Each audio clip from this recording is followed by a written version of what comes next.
Olá, bem-vindos a mais um Fast Talk da JETV, desta vez para versarmos um tema que é muito atual e que tem a ver com o risco de terrorismo. Para isso, conseguimos a colaboração de Rodrigo Simões de Almeida, CEO do Grupo March em Portugal. O Grupo March é oriundo dos Estados Unidos e, como talvez se recordem, foi uma das empresas que sofreu o maior e mais dramático impacto no 11 de setembro de 2001. Exatamente começaria por aí, Rodrigo, se não vir inconveniente, pedindo-lhe que recorde esse dia tão dramático para a empresa, para Nova Iorque, para o mundo em geral, mas também para a empresa, que faz exatamente 20 anos este 11 de setembro. Boa tarde, António, é um prazer estar aqui, muito obrigado pelo convite para falar um pouco sobre este tema tão dramático e que amanhã celebra 20 anos. De facto, foi um evento de repercussões inimagináveis para a nossa empresa, para os Estados Unidos, com certeza, para o mundo e para todos nós. E ainda hoje sofremos os impactos disso, claro, na forma como gerimos, na forma como atuamos. O Grupo March McLennan, na altura, tinha quase 2.000 pessoas nos dois edifícios, entre as duas torres. E, infelizmente, o primeiro avião embate precisamente nos andares do grupo. E, portanto, houve um número de fatalidades enorme. Foram 294 colegas do grupo, mais 50 e tal pessoas que estavam a visitar as instalações, portanto mais de 350 pessoas que morreram na altura, no primeiro incidente, e felizmente na segunda torre foi possível evacuar toda a gente antes do segundo embate. De qualquer maneira, e como pode imaginar, internamente temos recordado esse momento e recordamos todos os anos, e este ano de forma especial, uma vez que foi há 20 anos, e nós próprios, como organização com 150 anos, é marcante esse momento. E aliás, o nosso CEO atual, o CEO que tínhamos na altura a nível global, ambos reconhecem que foi o evento mais marcante da história do grupo March McLennan e mais difícil de ultrapassar.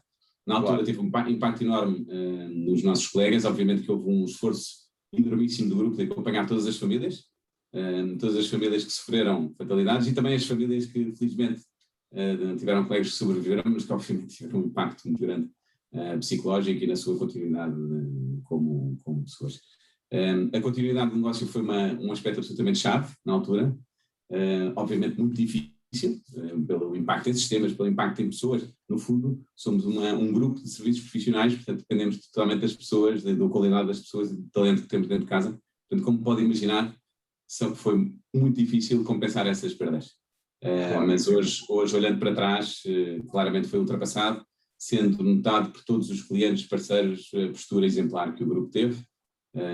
Eu, na altura, não fazia parte ainda do grupo, trabalhava numa instituição bancária portuguesa, mas assisti ao vivo ao segundo embate, imagino que o António também, e foi, de facto, um momento chocante e marcante para todos nós.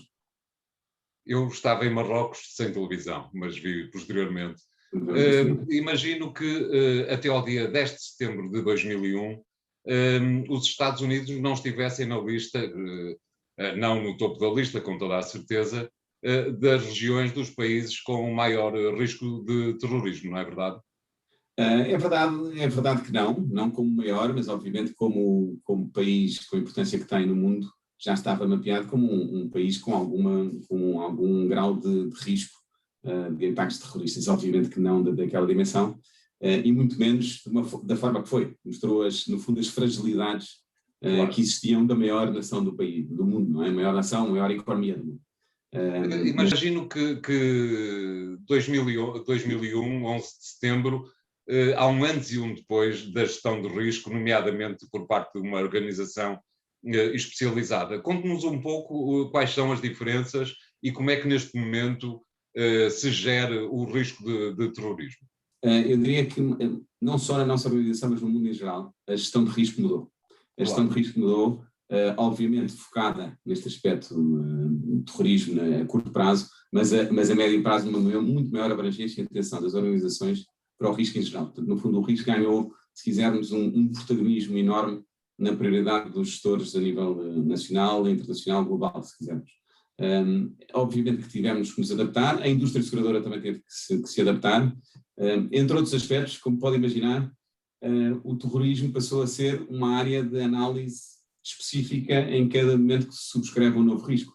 Claro. E, portanto, na altura passou a ser excluído de cobertura nas apólices de seguros generalizadas e teve que se criar, no fundo, uma capacidade de análise desse risco específica e de contratação de cobertura desse risco também a nível específico. E hoje, eu diria que a maior parte das organizações sofisticadas trabalham o risco de terrorismo no sentido de o cobrir. Infelizmente, eu diria, nem todas, e portanto seria bom que houvesse uma maior abrangência da economia em geral para este tipo de risco. Uma vez que somos uma economia global, não é? Exatamente, é isso, não é? Ainda há, portanto, quem corra o risco de não ter o risco de terrorismo segurado. Sim, claramente. Eu não lhe vou dizer percentagens, mas posso dizer que é uma área em que, no fundo, as grandes organizações se preocupam bastante e trabalham. E quando passamos a organizações de menor, ou empresas de menor dimensão, não é tanto assim. Por outro lado, houve Estados que se adaptaram de outra forma. E houve Estados que decidiram trabalhar este risco a nível nacional. E, portanto, assumiu dentro do balanço, se quisermos, do país. E coisa que não acontece em Portugal. E, portanto, as empresas individualmente devem contratar essa cobertura de risco. E esperemos que o façam cada vez mais no futuro, uma vez que pode ter impactos muito fortes nas organizações. Claro, explique-nos um pouco como é que um país pode contratar a cobertura de risco de terrorismo. Pronto, há várias formas, mas no fundo pode ser criado um mecanismo de resseguro com parcerias público-privadas ou não, que permite ganhar essa capacidade nos países. A forma mais tradicional é um mecanismo público que assume, que é financiado pelo Estado e que assume o risco potencial de impacto de um ataque terrorista nas organizações. O setor segurador, como já disse, teve que alterar profundamente, talvez profundamente, digo eu, a sua forma de atuar. Como é que vê a forma como o setor respondeu aos desafios exatamente do dia que se colocaram a partir do dia 11 de setembro de 2001? Bom, na altura, obviamente que houve um impacto grande na indústria e uma retração, uma contração no fundo da oferta, se quisermos. Entre outros aspectos, o nosso grupo criou, através do seu lado de investimento, criou inclusivamente uma companhia especializada na altura para dar resposta aos nossos clientes, para conseguir contratar o risco e cobri-lo. Hoje diria que qualquer empresa que queira tratar o risco pode fazê-lo, apesar da tendência que vimos no mundo. E se quisermos, voltando um bocadinho atrás sobre os impactos de 2001, 11 de setembro de 2001, até essa altura, a média de ataques terroristas anual a nível global era roda de 2.000 ataques anuais, que já é um número significativo, não é? Quando pensamos um bocadinho em valores. O pico em 2014 foi de 17.000 incidentes a nível global, com não só portanto, um aumento vertiginoso do número de incidentes, acompanhado de um aumento vertiginoso do impacto dos incidentes. Exatamente, claro. Portanto, com muito mais fatalidades, com muito mais impacto para as famílias, para as sociedades, para a economia em geral. E, portanto, apesar desse aumento catastrófico, se quisermos, existe capacidade para tratar da cobertura de risco. Permita-me que faça aqui um pequeno hiato em termos da cobertura do risco de terrorismo para lhe perguntar como é que uma empresa especializada como a AMAS e as suas congêneres gerem não só estes riscos que são de alguma forma inesperados, mas também os riscos que são verdadeiramente inesperados, como aconteceu exatamente com a pandemia. A maior parte das empresas que seguram a sua atividade, creio eu, não têm seguros de impacto para os impactos ambientais. Creio que, entretanto, essa moda, entre aspas, terá aumentado. Mas como é que uma seguradora, uma empresa que gere riscos, pode de alguma forma antecipar riscos que para já não fazem parte do nosso cotidiano? No fundo, obviamente que é uma grande pergunta. A incerteza ou aquilo que é desconhecido é o que é difícil de resolver. Aquilo que fazemos é assessorar os nossos clientes precisamente no mapeamento dos riscos que têm e que podem vir a ter, e ajudá-los a trabalhar cenários que permitam mitigar esses riscos. O grupo Marsh McLennan trabalha na preparação do Global Risk Report, elaborado pelo World Economic Forum, já vai na sua 16ª edição. E nesse relatório identificamos os riscos, ou consegue-se identificar os riscos atuais e potenciais de futuro. A pandemia, que já referiu, estava identificada desde 2007, se a memória não me falha. Portanto, já há muito tempo que identificamos uma pandemia à escala global como um risco potencial e, igualmente, identificando a falta de capacidade dos Estados a curto prazo de dar resposta. E dos sistemas de saúde dos diferentes países, como se veio, infelizmente, a verificar. Mas também temos hoje, quando pensamos em risco desconhecido, ou enfim, como apoiar as empresas na gestão desses riscos mais desconhecidos, existe um risco que parece que é desconhecido, mas não é, que é o risco cibernético, que está cada vez mais presente na nossa sociedade. E o aumento de risco nos últimos anos é gigantesco, e quando falamos em terrorismo, também ele pode ser feito de forma cibernética, não é necessariamente só através daquilo que nós conhecemos mais, não é? Das explosões ou coisas parecidas, e de impacto físico. Portanto, são riscos que, no fundo, são tendências globais que acontecem e que nós temos que ajudar as nossas empresas a percebê-los, a quantificá-los e, obviamente, a mitigá-los, por um lado, e, por outro, a transferir o risco para o mercado quando possível. Pegando nisto que acaba de dizer, que o risco potencial climatérico estava no relatório de que falou desde 2006, que neste último relatório, o 16º, como disse, que riscos é que não estão palpáveis e, portanto, em relação aos quais os clientes não estão despertados para os segurarem, que riscos é que no futuro nos podem cair em cima, passando a expressão? No fundo, são mais do que estarem palpáveis, não, eles estão identificados, nomeadamente as tendências, as prováveis tendências futuras estão mapeadas nesse relatório. Claramente o risco cibernético está no top of mind, claríssimo, como no fundo de cada vez maior abrangência e, portanto, de cada vez maior foco para poder ser gerido, e os riscos ambientais que vão continuar a ser fortíssimos e também de cada vez maior impacto.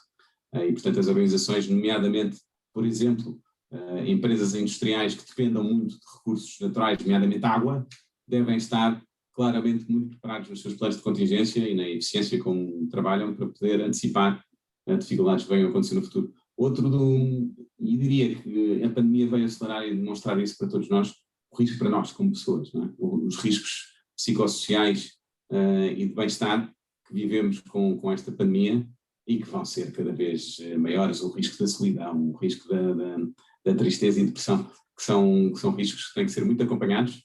E, enfim, sei que não é bem o tema hoje da nossa conversa, mas quando pensamos como gestor, esse é um risco com este desafio que temos de trabalho remoto e que pode vir a deixar de ser remoto, mas vai ser misto, ou como é que ele vai ser, cada organização vai ter que se adaptar.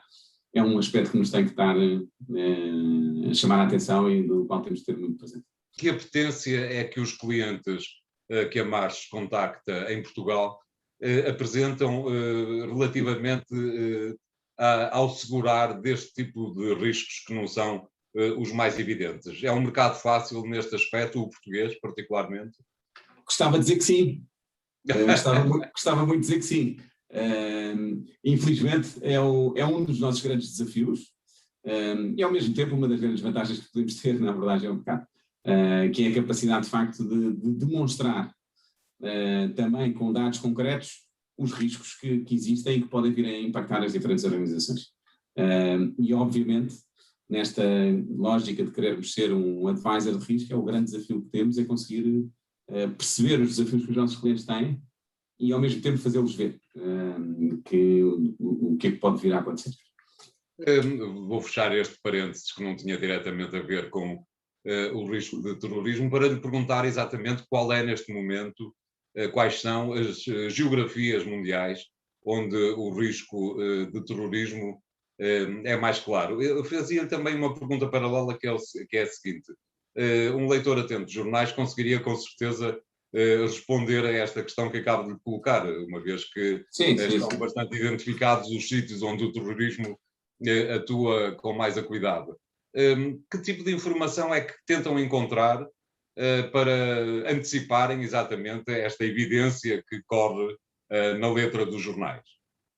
António, basicamente nós anualmente publicamos um mapa de risco político global, que avalia várias componentes de evolução de risco nos países, e obviamente que a instabilidade social e o terrorismo é uma das componentes fortes desse relatório. Claro. De 2020 para 2021, naturalmente o risco aumentou à escala global, pelas razões evidentes de pandemia, e nomeadamente maior incerteza económica e financeira. As regiões de maior risco coincidem bastante com maior risco político no seu geral, também coincidem de alguma forma, não sempre, com as regiões de maior risco diria, da origem do terrorismo. Mas quando pensamos em terrorismo, a nossa região, pensando em Europa, não é? E eixo Atlântico, é um dos grandes destinos, se quisermos, do terrorismo à escala global. E portanto, houve um pequeno aumento, considerável aumento do risco no relatório este ano para as nossas regiões. Porquê? Suponho que talvez estou a inventar, a pensar como os jornais. Talvez o aumento de refugiados, da entrada de refugiados no território europeu. Não lhe consigo dizer, nem vou entrar em polémicas. Prefiro não lhe responder a essa, mas posso lhe dizer que tem muito a ver com a estabilidade social, naturalmente. Exato, portanto também com propostas políticas mais radicalizadas que possam ter alguma insurgência, digamos, na sociedade. Talvez, isso não... Permita-me que não entre em detalhe. Exato. Em termos da Europa, que é, no fundo, aquilo que sempre nos preocupa em primeira instância, quais são os países que neste momento apresentam um grau de risco de terrorismo mais elevado? É possível responder a esta pergunta? Sim, quer dizer, é possível responder a essa pergunta. Objetivamente, os países que tradicionalmente têm apresentado maior risco de terrorismo são os maiores, aqueles que são conhecidos: UK, França e Alemanha. E hoje, numa escala menor, mas há uns tempos, como sabemos, era uma escala maior, também Espanha.